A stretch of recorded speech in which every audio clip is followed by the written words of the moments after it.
السلام عليكم ورحمة الله وبركاته. النهاردة هنعمل فراخ المحشية، بس هنعملها بقى نحشيها ونحطها في الفرن، مش هنسلقها. تعالوا نشوف هنعملها ازاي ويطلع معاكي الرز مفلفل كده وحلو، وفي نفس الوقت الفراخ تطلع معاكي مستوية ودايبة بالشكل اللي انتوا شايفينه ده. في البداية نصلي على الحبيب المصطفى عليه الصلاة والسلام، ولو لسه مشتركتوش في القناة اتمنى تشتركوا معايا في القناة، وما ننساش بقى الاعجاب بالفيديو. اول حاجة انا جبت فرخة مش بيزيد وزنها عن 2 كيلو. ببتدي طبعا ان انا اغسلها كويس جدا، وبعد كده عندي بقى بصلتين 3 كده، وطماطمايه وليمونه. هي دي المكونات اللي احنا هنبتدي ان احنا نتبل بيها الفرخه بتاعتي. هضرب كل الكلام ده كله في الكبه كويس جدا. انا طبعا استخدمت الليمونه بقشرها، بس حسيت ان مزازه الليمون باينه ظاهره قوي، فيعني يفضل ان احنا نعصر الليمونه، بلاش نستخدم القشر. وبعد كده حطيت بقى معلقتين من الزيت، وبعد كده عندي بقى باقي المكونات بتاعتي، شوية توابل بسيطة جدا بس بتدي نكهات حلوة قوي. عندي بقى الزيت طبعا بيدي طراوة للفراخ، بتخليها طرية معاكي وطالعة حلوة. ممكن نستخدم كمان خل لو انتوا حابين تسرعوا عملية التسوية. عندي نص معلقة من الجنزبيل البودر، نص معلقة صغيرة، مش بنزود في الجنزبيل البودر أوي، لو عندكم فريش برضو بينفع جدا وبيبقى حلو. وبعد كده نص معلقة صغيرة من الفلفل الأسود. وبعد كده عندي معلقة كبيرة من صلصة الطماطم. ومش هننسى الملح بتاعنا. نحط بقى نتبل الملح بتاعنا للفرخة، يعني معلقة ملح كده حلوة، ومعلقة من الصلصة. ممكن تستغنوا عن الصلصة لأن احنا حاطين طماطم، فما فيش أي مشكلة. بس يعني بنحاول ان احنا نخلي لونها يكون يعني احمر بزيادة يعني. وبعد كده نبتدي بقى ناخد الخليط ده والمكونات دي كلها نضربها في الكبة كويس جدا، نفرمها كويس قوي. وبعد ما فرمتها بقى في الكبة كويس، هبتدي ان انا اخدها. مش هننسى طبعا معلقة بس الاول من الكاري، اهم حاجة الكاري ده مهم جدا في الوصفة. معلقة الكاري بتفرق جدا في الطعم. وبعد كده بعد ما ضربناها بقى كويس جدا، بقت الخليط بتاعي بقى بالشكل ده. شايفين بقى بالشكل ده سايل كده شوية. هناخد بقى الكلام ده كله ونتبل بيه الفرخة بتاعتي كويس جدا.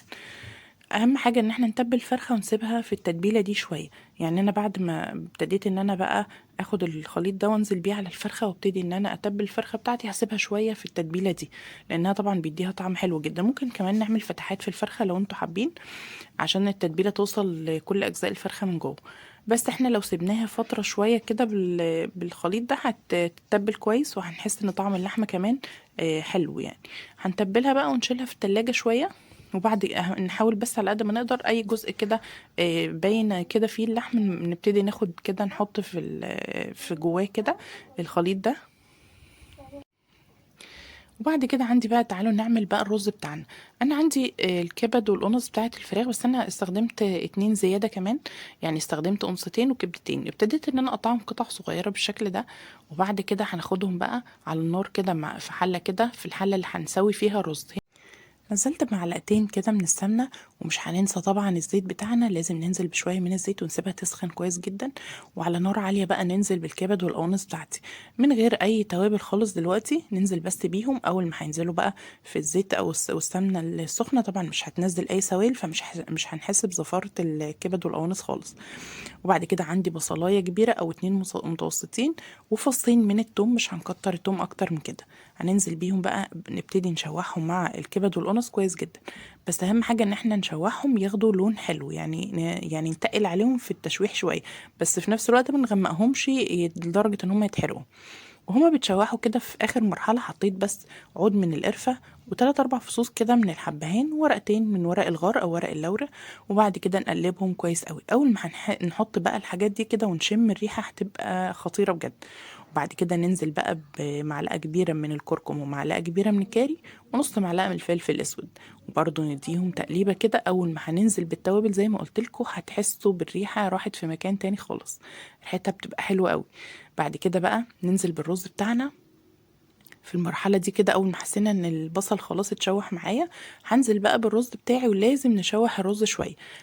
برضو التشويح الرز مهم جدا عشان يطلع معاكي مفلفل كده وما يبقاش معجن جوه الفرخة.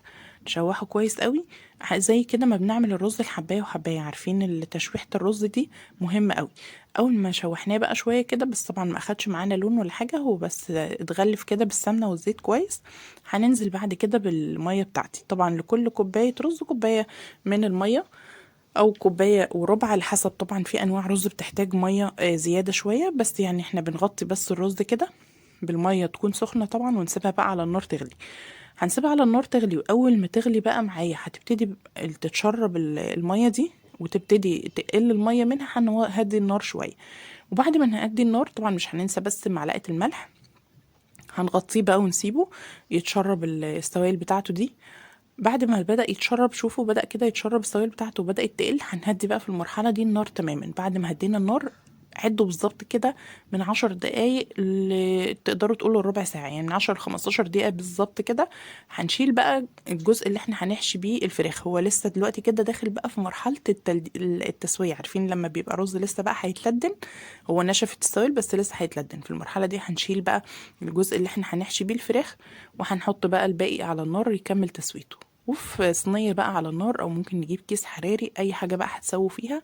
قطعت بصلاية كبيرة كده شرايح، وطماطماية، وبعد كده حطيت عليهم ورقتين من اللوري وحبيتين من الحبهان، ونبتدي بقى ناخد شوية من الخلطة بتاعة الفراخ دي ونتبل بيهم البصل والطماطم بالشكل ده. دي بقى هتبقى القاعدة بتاعة الفراخ اللي هنحط عليها الفراخ بتاعتنا، عشان طبعا ما تتحرقش، وفي نفس الوقت هتدي ريحة حلوة قوي. بعد كده ناخد الرز بتاعنا، هو لسه سخن طبعا، يعني نحاول بقى يعني نخليه سخن كده وهو سخن عشان يستوي يكمل تسويته في الفرن على طول. وبعد كده جبت الفرخة بتاعتي قفلتها. هو المفروض ان احنا نربطها، بس انا عملتها هي عارفين الشوكة اللي هي بتاعت الشواية بتاعت الفرن، بس هي كانت فشلت بصراحة، يعني هو الخيط افضل طبعا. وبعدين حطيت كوباية من المية عشان يبقى فيها سوائل وتكمل تسويتها براحتها. وبعدين حطيت بقى ورق الزبدة وورق الفويل، ونقفلها كويس قوي. اهم حاجة نقفل كويس جدا، ونحطها في الفرن بقى، حطيتها على الرف اللي تحت لمدة ساعة كده. أول ما نحس إن هي ابتدت تغلي شوية، يعني من ساعة إلا ربع كده، هنطلعها بقى على الرف اللي في النص ونسيب الفرن شغال. بعد ساعة، بعد ساعتين، هنبتدي إن احنا نخرج بقى الفراخ بتاعتي. شايفين هتحسوا إن السوائل نزلت كده، هنبتدي بس إن احنا بقى نشيل الورق الفويل والورق الزبدة ده، هي خلاص دخلت في مرحلة التسوية. اهم حاجه ناخد شويه من السوائل اللي نزلت منها دي، ونبتدي نسقي بيها الفراخ تاني، عشان تفضل الفراخ بتاعتك طريه وفي نفس الوقت تستوي معاكي، نساعدها على التسويه يعني. وبعدين مكعب من الزبده كده ابتديت ان انا احطه بقى على الفراخ كده، عشان طبعا خلاص يعني هنحمرها. ابتديت ان انا احطه عليها. بعد ما شلنا ورق الفويل بقى، وهنرجع تاني الفرخه في الفرن، يعني بالظبط كده حوالي نص ساعه. بعد نص ساعة بقى نشغل الشواية ونبتدي نحمر الفرخة بتاعتي. عند الرز بتاعي بقى استوى، اللي احنا كنا سايبينه وكمل تسويته على النار. هنحطه بقى واي حاجة تقابلنا كده زي الحبهان او القرفة، في ناس طبعا مش بتتقبلها، فممكن نشيلها واحنا بنقدم. والفرخة كده شايفين ما شاء الله اخدت اللون الحلو جدا، واستوت تماما زي ما انتوا شايفين، يعني العظم كده بيطلع بمنتهى السهولة. بس اهم حاجه ان احنا نسيبها بس زي ما قلت لكم متغطيه شويه لحد ما تاخد التسويه المظبوطه. كده بقى خلصت الفرخه بتاعتي ما شاء الله حلوه جدا. تعالوا بقى نشوف الفراخ مستويه قد ايه من جوه، وتعالوا كمان اوريكم الرز كمان طالع مفرفر ازاي ومعجنش معايا، وطالع مستوي تماما. شايفين ما شاء الله طالعه مستويه ازاي؟ بصوا، تحفه بجد، وطعمها طبعا وريحتها خطيره خطيره بجد. لازم تجربوها ان شاء الله هتعجبكم جدا. بعد كده بقى شايفين الرز من جوه، تعالوا اوريكم بقى الرز من جوه طالع مفرفر ازاي. نفتح بس الفرخه، تتفتح بمنتهى السهوله طبعا، يعني الصدر طبعا مستوي وجميل جدا. شايفين بقى الرز ولا عجن معايا ولا اي حاجه، وطالع مفرفر كده. اتبعوا بس الخطوات اللي انا قلت لكم عليها، وان شاء الله هتاخدوا احلى نتيجه. جربوها بقى وقولوا لي رايكم ايه. وما ننساش بقى الاعجاب بالفيديو والاشتراك في القناه. والسلام عليكم ورحمه الله وبركاته.